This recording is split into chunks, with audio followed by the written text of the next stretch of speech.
We have Mr. Dr. Keith Caron from the chemistry department with us here today.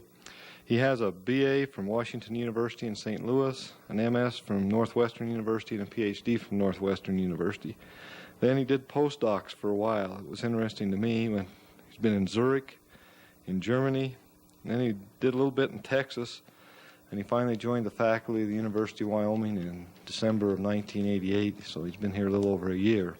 He's going to talk to you about a project the Water Center is sponsoring with him on fiber optic detection of water pollutants. So, Keith, I'll turn time over to you.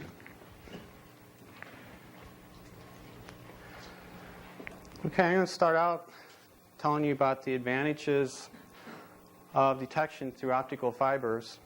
And then I'm going to assume that people in the audience don't know too much about fiber optics, so I'll spend a while introducing fiber optic detectors, and then we'll move into my specific topic, which is surface-enhanced Raman spectroscopy, and then fiber optic detectors based on surface-enhanced Raman, and then a brief conclusion of where we are and where we're going.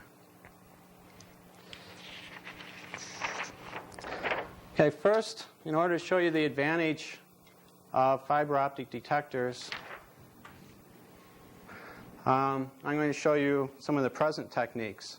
And I'll start off with surface geophysical techniques. And one technique is electrical resistivity.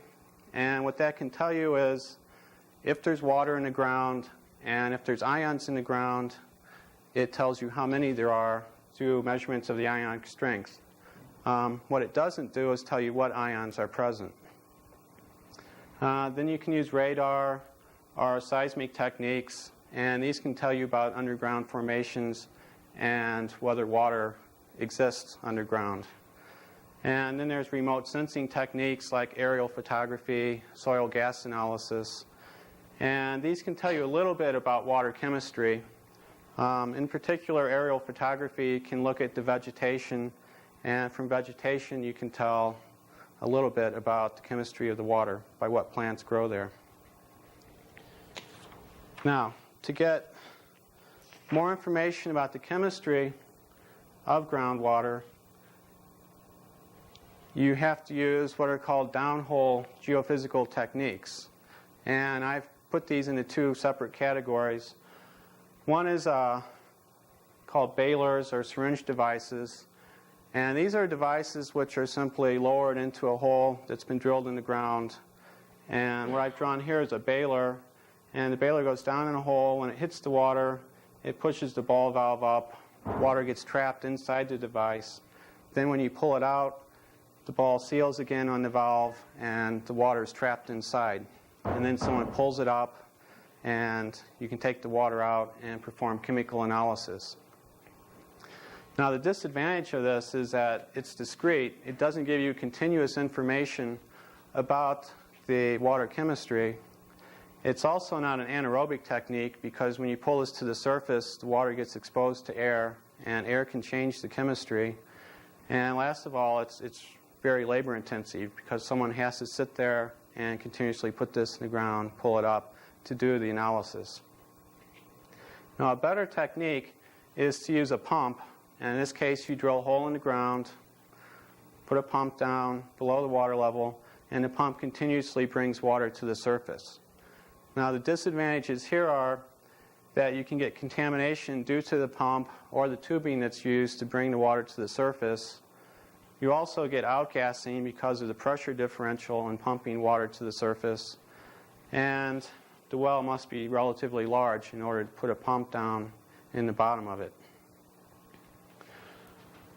So what's needed then is something which can monitor water continuously, can monitor water remotely, and will not perturb the test site by drilling large holes in the ground. And what I show in this figure is the possible advantages of fiber optic detection. Now, what you can do is you could put the fiber optic probe in the unsaturated zone. It's where water is not at the saturation level. And you can detect vapors, due to a possible contaminant before the contaminant reaches the saturated zone. You can also put the probes directly in the groundwater and monitor pollutants or metal ions, whatever's in the water, by using the fiber optic probes. So next, I'm going to go over several different types of fiber optic probes that have been developed, just to give you some idea of how they work. And to begin, I'm going to show you the physics of an optical fiber. And what happens is, an optical fiber is made up of two materials. One is called the core, and then around the core you have a cladding material. And one relationship that's important is that the index of refraction of the cladding is less than that of the core.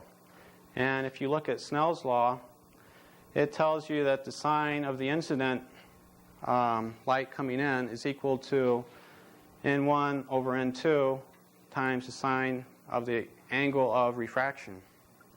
And what happens, if you make the sine or the angle of refraction equal to 90 degrees, sine of 90 degrees is 1, and you find that sine of theta, which now I call critical, is equal to the ratio of N1 over N2. So for an optical fiber, N1 over N2 means N cladding over N core. That's less than 1. And what happens is you get this critical angle at which all the light becomes reflected. None of it actually goes out into this medium.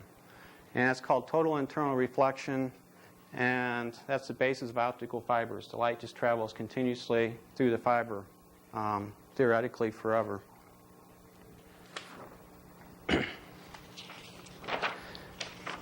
Now, the typical fiber optic sensor system would be composed of a laser, a mirror, a beam splitter, which sends part of the beam, laser beam, going this way out of the picture, and that's just wasted light.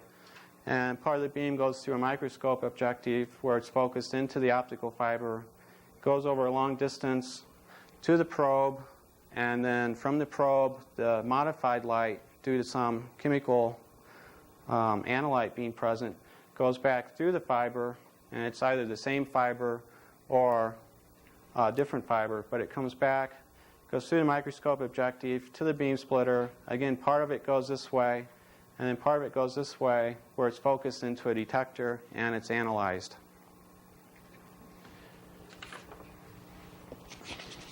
Now, one of the earliest attempts at making a Raman sensor is shown in this figure. And what they did was very simply, they used a laser operating at 266 nanometers. They shot the light down through the fiber. It sent light out into the groundwater or into the analyte solution. The molecules present in there fluoresced.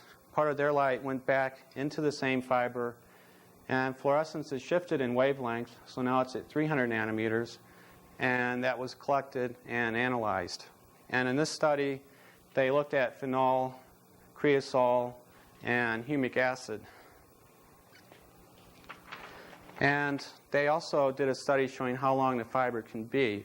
In this experiment, they used a 25-meter fiber and got very good results. And recently, there's been reports of using fibers up to 1 kilometer in distance. Now, the results of this study are shown in this figure. And what you can see, this is the fluorescence spectrum of A is phenol, creosol. These are humic acids. And this is the actual fluorescence spectrum from a landfill site, a landfill which had aromatic hydrocarbons in it. And what you can see is they could detect the presence of the aromatic pollutant with this technique. Now, one reason I show this slide is it shows one disadvantage of fluorescence spectroscopy, and that is the fluorescence spectrum of phenol and creosol look exactly the same. And it's not just these two molecules that look exactly the same. Most aromatic compounds will give you the same fluorescence spectrum. So while this technique is sensitive, it's not very specific, and it's not going to tell you what contaminants are present in the groundwater. Now, there are ways of making specific sensors, and that's shown in this figure. And this is an oxygen sensor. And the way this works is you send in blue light, and the blue light hits the probe, and the probe is made up of small resin particles which are coated with a dye. And then it's surrounded in a hydrophobic gas permeable membrane. Now, when the blue light comes in, hits the dye, green fluorescence comes out, and that's collected by a second fiber, and that's analyzed. Now, what happens is the probe contains a long lifetime fluorescent dye, and by long lifetime I mean it doesn't last a long time for the experiment. It has an excited state, and the excited state lasts a long time. And it lasts long enough for this reaction to occur. The dye, which is excited, and I show that with the asterisk, can collide with an oxygen and transfer the excited state. And then the dye becomes relaxed, it doesn't fluoresce, and the oxygen is excited. Now, oxygen that's excited is very reactive, and it also has a long lifetime. And what happens is it's more likely that it will collide with something and react. It's more likely that it will react than it will emit light. So the net effect of this is shown in this equation, which is called the Stern-Volmer equation. And what happens is the intensity of the fluorescence decreases in the presence of oxygen. So the net effect is this is a sensor which is capable of detecting oxygen. Now, a similar sensor has been made to detect sodium and potassium. And this one's even more complex than the last one. In this case, you have three components on the support particles. You have an acceptor, which in this case is benzoquinonamine. You have a donor, which is creosol violet. And then you have an ionophore, which is a crown ether. And what an ionophore is it's a large organic molecule which has a hole in the middle which can accept an ion. And the way this works is you shoot the laser down into this material. The laser excites the creosol violet, and it emits light at about 638 nanometers. Then the absorption of the acceptor, the benzoquinone, is around 458 nanometers. And in order for energy transfer to occur, these two have to be very similar, 638 and 458, and they're not similar. So without the presence of an ion, you see very strong fluorescence at 638 nanometers. Now what happens is when an ion comes in and associates with the ionophore then reacts with the donor, or the acceptor, the benzoquinonamine, and it shifts its absorption. And it shifts it to around 638 nanometers, which now corresponds to the emission of the creosol violet. Energy transfer occurs, and the fluorescence of the creosol violet decreases. So in this roundabout way, you're able to detect ions, sodium ions, potassium ions. Okay, and then another type of sensor which has been developed, and this one has actually been applied to groundwater and has given us some interesting results, is an organic chloride sensor. And the way this works, you have a fiber, and the fiber ends with a capsule which contains a very strong basic solution, 10 molar KOH. Then it contains pyridine, and it has a small air gap in it, and then it has a gas permeable membrane. And what happens is, if you have an organic chloride, it reacts with the base, releases chloride ions. The chloride ions react with the pyridine, and they form this complex. And this complex fluoresces very strongly at 600 nanometers. So this has actually been tested in Nevada at a test site where there was contamination due to chloroform. And it worked fairly well. The chloroform vapor went in through the air phase, reacted with the KOH, formed this complex, and they were able to monitor the fluorescence of the pyridine complex. and the sensitivity was quite good. It was below part per million sensitivity. And one thing that was very interesting is they used this study to check the feasibility of using a pump to test for pollutants. And what they found is, I can show this on here, if they measured the intensity of the fluorescence versus time after they used a pump to detect or to pump out the water to detect the chloroform by conventional methods, they found that the chloroform reached an equilibrium level again, but it took about 3 hours. So what this told them is that you can use a pump to pump the water out, but it's not really a continuous measurement because it actually changes the equilibrium of the organic analyte in the well. So pumping doesn't work as well as it was thought to have.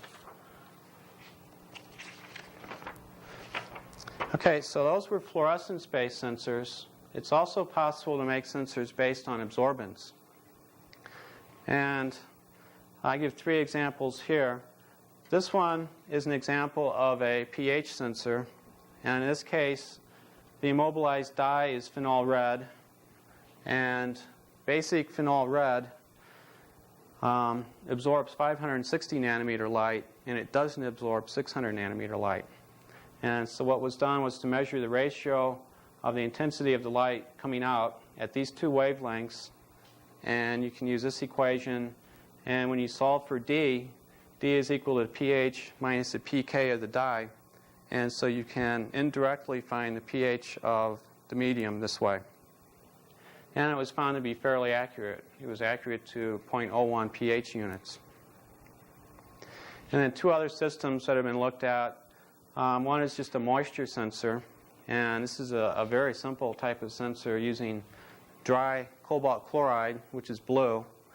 And when water hits it, the chloride coordinates with the water, and it becomes red. And so they measured the absorbance change of the dry cobalt chloride. And finally, an ammonia sensor has been made using ninhydrin, which is a biochemical reagent for detecting amino acids. It reacts with ammonia, and it forms a purple complex. The disadvantage of this technique is it's not reversible.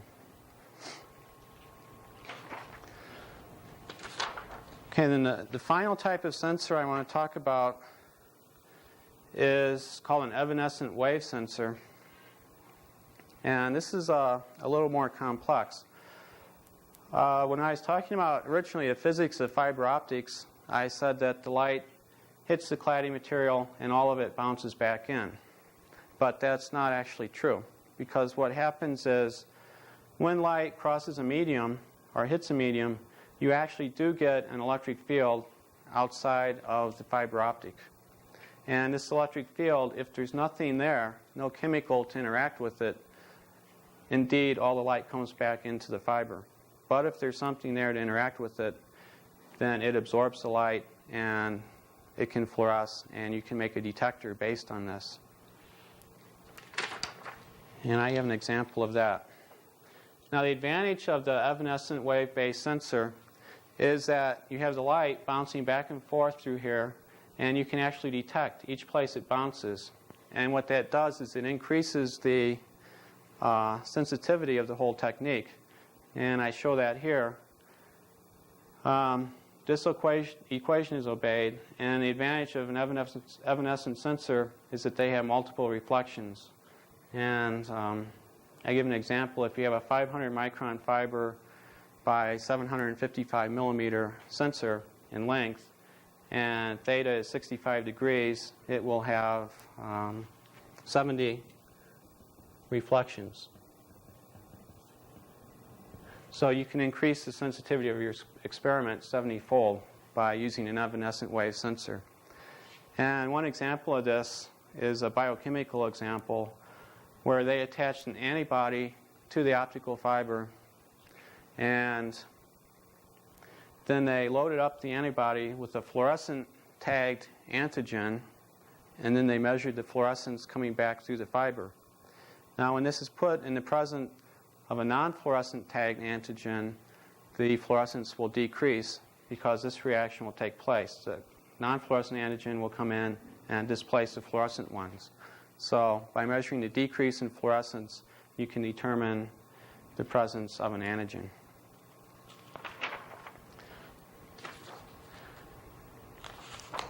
Okay, now, briefly, I've talked about two types of sensors. One was the absorption-based sensor, and absorption-based sensors have the disadvantage that they're not very sensitive. That is, absorption spectroscopy is not a sensitive technique.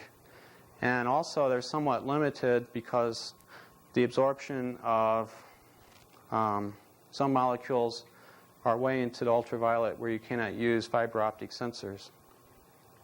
Okay, a better technique is a fluorescence-based sensor, which is very sensitive, but if you remember the original sensor I talked about, this technique can be very nonspecific. That is, it doesn't give you information directly about the molecule.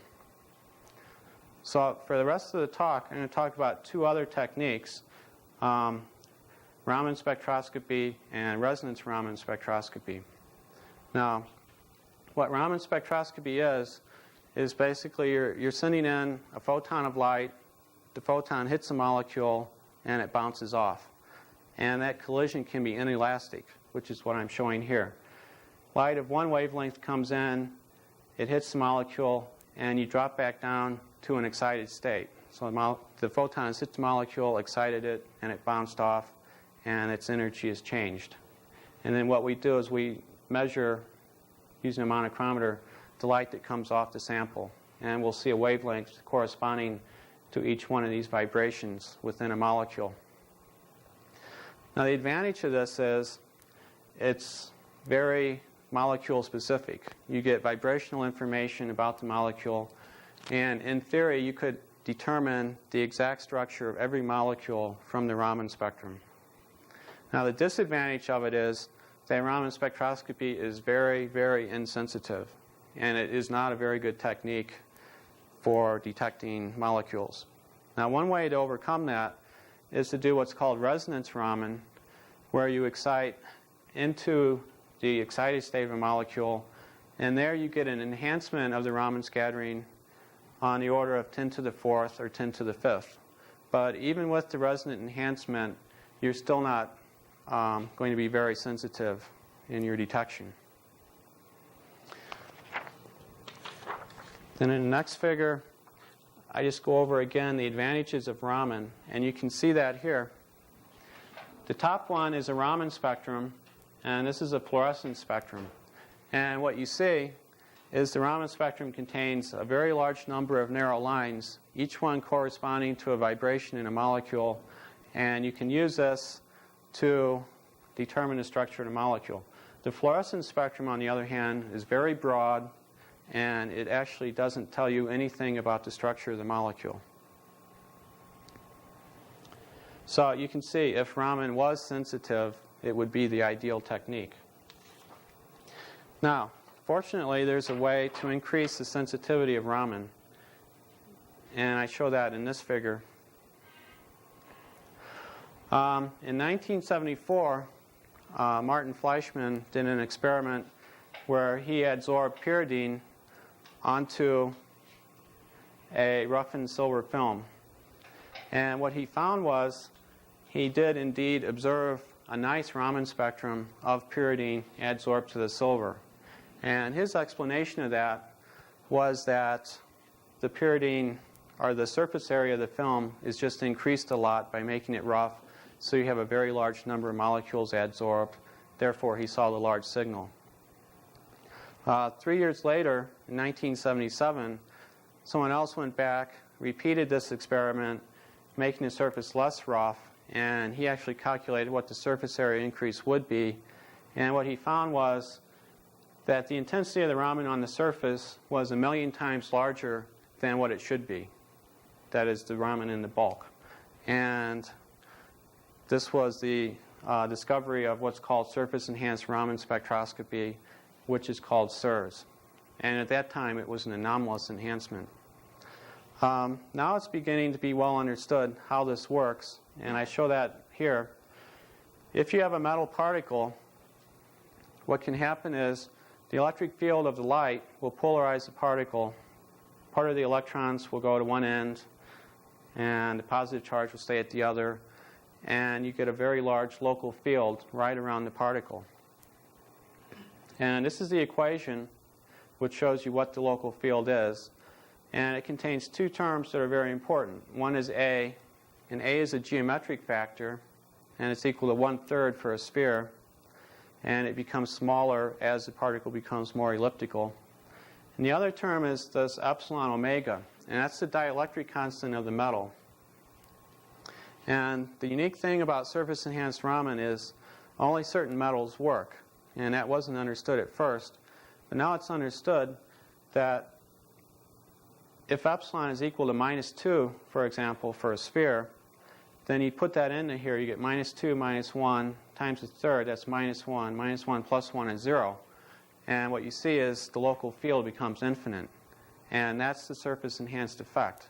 Raman goes as the square of the local field becomes large. The Raman at the surface becomes very large. And what was found is the metals which give you this epsilon equals -2 in the visible region where lasers work were silver, copper, and gold, the noble metals. So these are the primary metals for doing surface-enhanced Raman. And silver and copper work the best. They give you the millionfold enhancement. And gold is somewhat worse. It's about 10 to the fourth.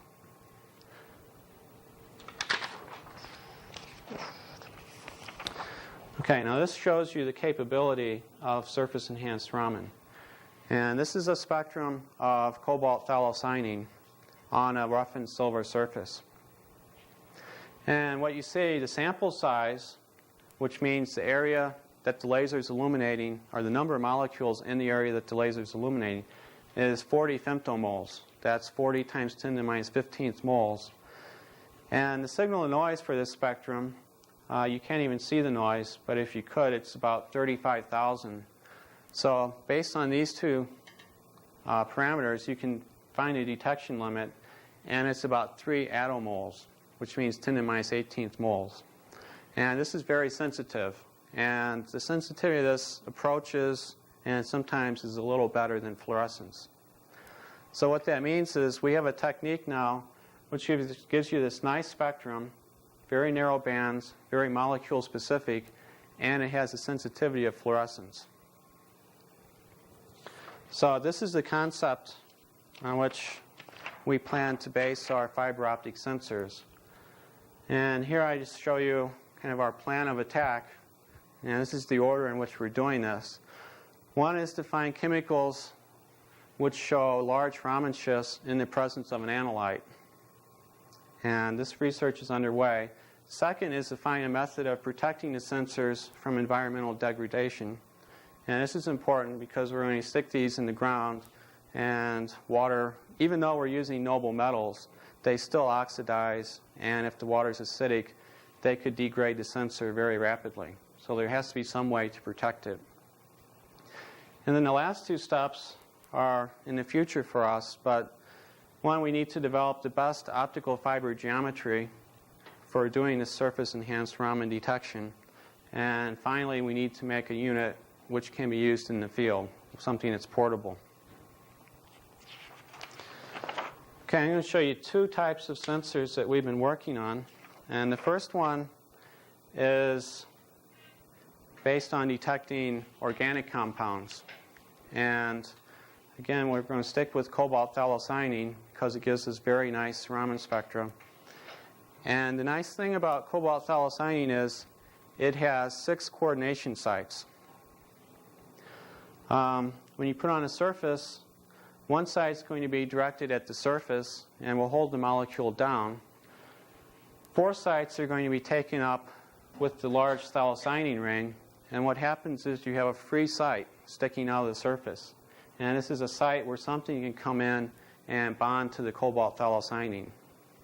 Now, not all organic compounds are going to come in and bond here, but what's nice is the ones that do form a ligand with the phthalocyanine are ones that are usually harmful. And the reason is This is the same way your blood works. If this was iron, change this a little bit, it's very much like hemoglobin, or the heme that's inside hemoglobin. And cyanide, nitrite, nitrite's certainly in groundwater, and a lot of compounds that come in and poison us through poisoning our bloodstream will also come in and attach to this ligand. So this is a good way to detect it. And here I show you a very recent result from our group. This is the spectrum of cobalt phthalocyanine, plain, without anything attached. And this is in the presence of pyridine. And you see two things. One, the cobalt phthalocyanine spectrum is perturbed. It's changed. So we know something has bonded to that open site.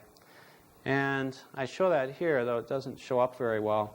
Some of these bands, which are purely phthalocyanine bands, are perturbed, and you see little orbitals showing up. But more importantly, is if you look at these two bands are purely due to the pyridine. And it's the pyridine that has attached to the cobalt phthalocyanine. And the 995 peak corresponds to this vibration within the pyridine, and it's perturbed a little bit due to being bonded to the phthalocyanine.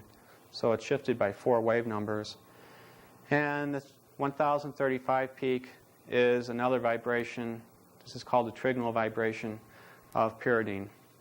And the important thing to note is, one, we wouldn't be able to see the pyridine unless it was bonded to the phthalocyanine, because the laser powers that we used were so low and the coverage of the pyridine is so low that you would not see a surface-enhanced Raman spectrum of it alone. So what we're seeing is resonant-enhanced, or surface-enhanced plus resonant-enhanced detection of pyridine on the surface. Now another type of analyte that you would want to detect is shown in this figure, and that is metal cations.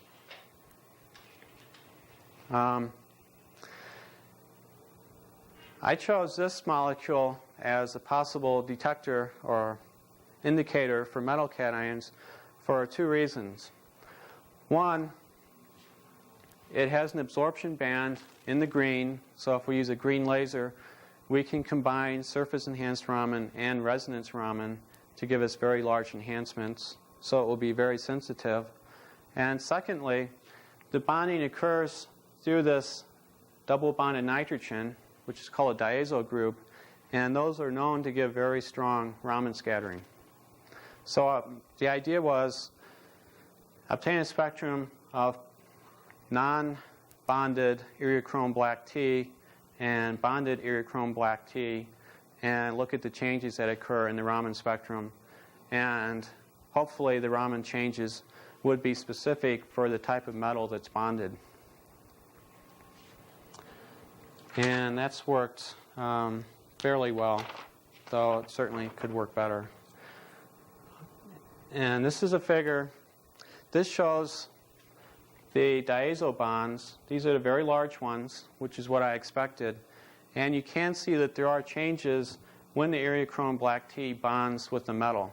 And the 2 metals we show here are thallium and lead, both of which are very toxic and which you don't want in groundwater.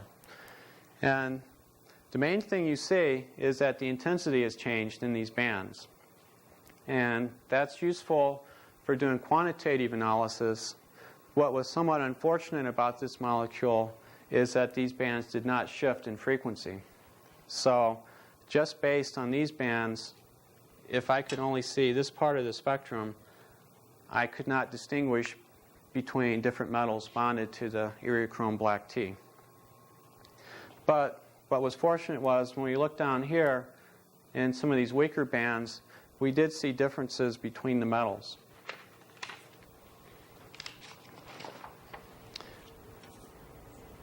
And that's shown here. In the top spectrum, that's iriochrome black T. And I picked out some of the vibrations that change. And down here we have lead and thallium iriochrome black T.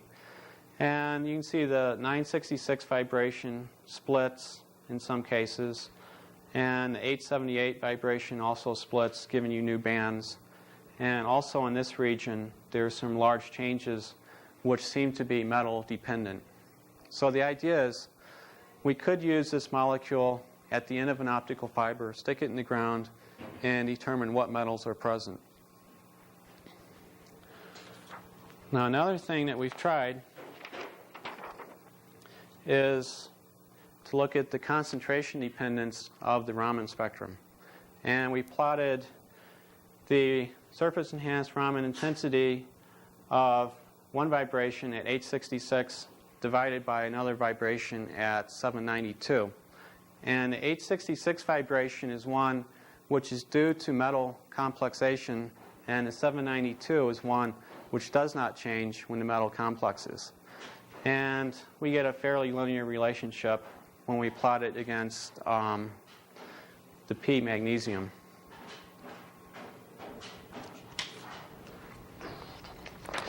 Okay, so these are the two compounds we've tried to date. The Iriochrome black tea hasn't worked quite as well as I thought it would, so we're going to try some new molecules. One that we're currently trying is just EDTA, and EDTA is nice because it actually wraps around the metal, and when it wraps around the metal, its structure changes greatly. And depending on the size of the metal, it's going to wrap differently, and we expect very different spectra depending on what type of metal the EDTA is complexed with. So we should get larger shifts in the Raman spectrum. The disadvantage of EDTA is that it's not resonant enhanced, so the sensitivity won't be as great. Another molecule which we're going to try is called dithiazone, and this one is probably going to work very well. Dithiazone without a metal looks like this, and then when it complexes with the metal, it forms a dicomplex. You get two dithiazones, and as you can see, the dithiazone really unwraps and changes greatly in structure when it complexes with the metal. So we expect to see very large changes with this compound. And it also has the advantage that when it's complex with the metal, it has an absorption right around 515 nanometers, which corresponds to a laser line. So we can do surface-enhanced resonance Raman detection with this molecule. Okay, now the other important thing about making a surface-enhanced Raman sensor is protection of the surface. And I show that here. This is a copper surface, and what you see, this is after 30 minutes all the way up to 11 hours. And what we're watching is the oxide formation. And once you form an oxide, you start losing the surface enhancement, and the metals start becoming soluble, and they're going to destroy the sensor. So it's important to protect it against oxidation. Here I show a copper surface that has been treated with an anti-corrosion agent called mercaptobenzimidazole. And what you see, this is after 12 hours, and it's even been heated in an oven to try to get it to oxidize. And what you see is at 500 nanometers in this spectrum, or 500 wave numbers, there is no oxidation occurring.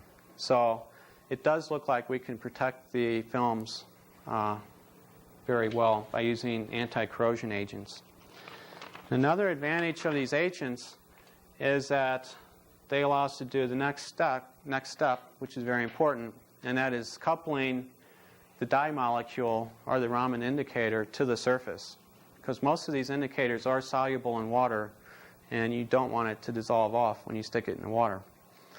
And I show here three possibilities. This is benzotriazole, which is a very good anti-corrosion agent. And you can buy benzotriazole, which is modified with an amine group, and the amine group provides a site at which you can attach a dye. So if your dye has a sulfate group, like Iriochrome black tea, or a carboxyl group, you could form an amide bond through here and then anchor the material to the surface. And this is also, you can form sulfur bonds to noble metal surfaces, or you could form silane bonds. Now here I show a very recent result. This appeared last month in the Journal of Physical Chemistry. And it's somewhat surprising, but it's been found that you can coat the silver particle with thin films of silicon dioxide, and the silicon dioxide protects the films, but more importantly, it doesn't seem to quench the enhancement too much. So even though you're not directly on the surface, you still see large enhancements. So it looks like we can protect our particles by coating them with silicon dioxide, and the silicon dioxide provides a very nice site to attach silanes, and from the silanes we can attach the indicators to the surface. Now this summer we plan to start working on various geometries, and the simplest geometry, which probably won't work, is just to use a single fiber. And you shoot the laser down the fiber, you excite or perform Raman spectroscopy at the sensor tip. The Raman comes back through the fiber, and you detect the Raman. Now the reason I say this won't work is that these fibers are made up of glass or quartz, and these materials, even though they scatter light very weakly, if you have a long fiber, meters or kilometers, the Raman bands, due to the optical fiber, are going to start becoming very large. And then when they hit this metal coated tip, that light's all going to be reflected back, and probably the Raman from the fiber will cover up any Raman due to the sensor at the end. But we'll try it anyway. Maybe it will work. Another more likely possibility is to have one fiber which shoots only the laser beam, and then that hits a bundle of fibers which can have different sensor tips to detect different compounds. And in this case, all the Raman that's formed due to the laser exciting the optical fiber will be reflected back by the metal-coated tips, and hopefully only the Raman from the surface enhancement from the indicator will go into these fibers, and this will go to the detector and be detected. Then finally, the reason why there's so much interest in this, and the reason why I think fiber Raman sensors will become popular, is that the price of diode lasers is very rapidly decreasing. And diode lasers have the advantage that they're small, they're inexpensive, and they produce large laser powers. And they can also be operated with batteries. So this is the ideal laser for a portable type of sensor. Now the other important technological advance is called a CCD array, and that stands for Charge Coupled Device. And these have just come on the market very recently in the last couple of years, and their price is also dropping. And they have a big advantage that they're very sensitive, around 750 nanometers, and that corresponds with the output of a diode laser. So they're optimum for matching with diode lasers. They also have the advantage that they're made up of very small detectors. It's an array of very small detectors. And what this would allow you to do is perform multivariate analysis. That is, one row of these detectors could correspond to one metal, the next row to another metal, and in this way you could actually analyze mixtures of metals with one detector. Then finally, I would like to acknowledge the people who've done this work. Ken Mullen and Mark Lanouette have been working on SIRS indicators, and Ken has done the Erie-Chrome Black T work, as well as a lot of projects which haven't worked very well. And Mark has worked on the cobalt phthalocyanine, and I think even more projects which didn't work. And Gail Hurley is working on anchoring materials to anchor these compounds to surfaces, and Mary Lewis and Dr. Guy Zhu are working on protective films to protect the sensors against degradation. And then finally, this has been funded through the Wyoming Water Research Center and through the NSF EPSCoR program. Okay, thank you.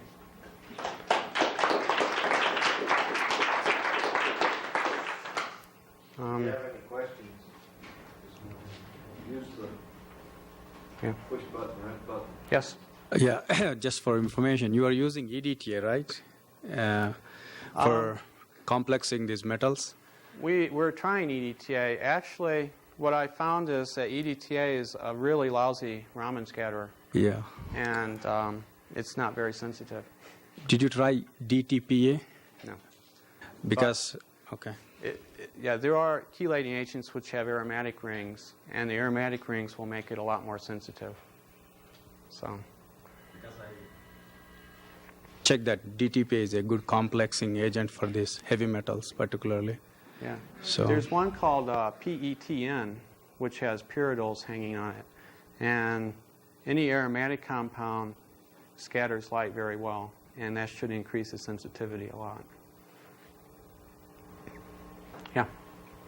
A couple of questions on the metal particles. What size silver, gold, or copper do you use? How do you make these things stick to the ends of the fibers? And how do you make elliptical particles? It's not as hard as it sounds. If you develop, copper is hard, so we won't talk about copper. Silver and gold, when you deposit them at thicknesses less than 100 angstroms, rather than forming a continuous film, they form what's called island films. And the islands are elliptical, and they have the right size.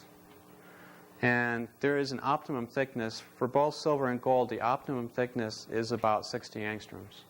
So if you deposit a 60 angstrom film of silver, it forms particles which are about 100 nanometers in diameter, and they tend to be elliptical.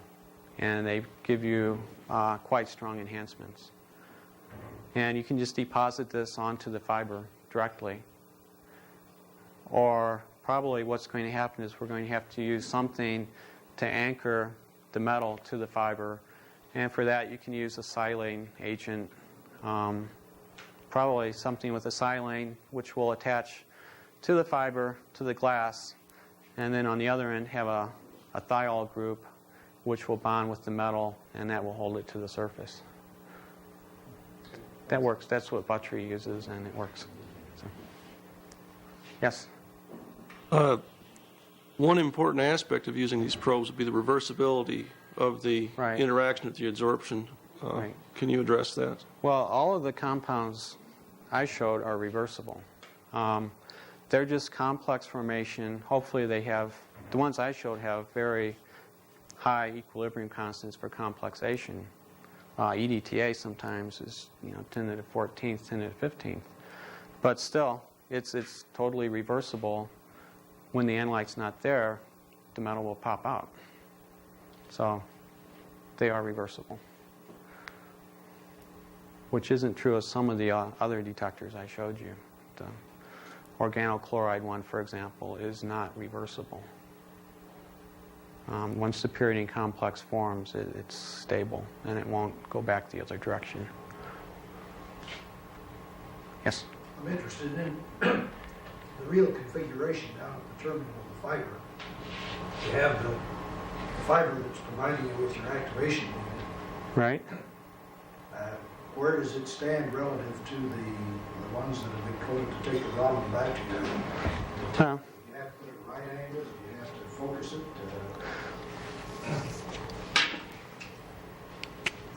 Like I said, the simplest is just this. You have one fiber, and actually you could put particles out here too. But you have silver-coated fiber. The laser is here. It's going down through here. All the Raman produced here comes right back through the same fiber. And okay. And you have a beam splitter here. This goes through and goes to the detector. You can use just a single fiber to do that. But if you go to multiple fibers, how? Well, probably you want to keep these things small, and you want to avoid a loop. So probably the best thing would be to have a central fiber, have the laser come down it, Here, have a mirror, a spherical mirror, and put your sensors around it. So the light comes out from here, hits this mirror, bounces back, and excites Raman in these other fibers. And then the Raman comes back to the detector. So, this is probably the best way to do it, as far as I can tell. Otherwise, if you do it the way I show it in this figure, you're going to end up having a loop. Laser coming here, coming back. And that takes up a lot of space. And one advantage of these is that they're very small, and they're not intrusive. Any other questions?